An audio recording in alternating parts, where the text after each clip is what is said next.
கர்த்தருடைய தூதன் இஸ்ரவேலுடைய எல்லை எங்கும் சங்காரம் உண்டாகும்படி தேசத்தில் நிற்கும் கர்த்தருடைய பட்டயமாகிய கொள்ளை நோயோ. அப்ப தூதன் கையில் பட்டயம் இருந்தா என்ன வரும்? கொள்ளை நோய். இல்ல தூதன் கையில் இருக்குதா அப்படின்னு நீங்க கேட்டீங்கன்னா 16வது வசனம் வாசிங்க. அதுலயே 16. தாவீது தன் கண்களை ஏறெடுத்து பூமிக்கும் வானத்திற்கும் நடுவே நிற்கிற கர்த்தருடைய தூதன் உருவின பட்டயத்தை தன் கையில் பிடித்து அதை எருசலேமின் மேல் நீட்டி இருக்க கண்டான். இதேதான் வெளிப்படுத்தல் 6:4 இருக்கு. ஒரு பட்டயத்தை பூமியின் மேல் அவன் நீட்டி இருந்தான் அப்படின்னு இருக்கு. அன்னைக்கு என்ன வந்துச்சு எருசலேம்ல? 14வது வசனம் வாசிங்க. 14.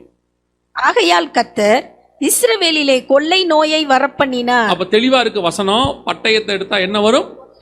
கொள்ளை நோய் வரும். இப்ப 6ஆம் அதிகாரம் 4ஆம் வசனத்துக்கு வந்துருங்க.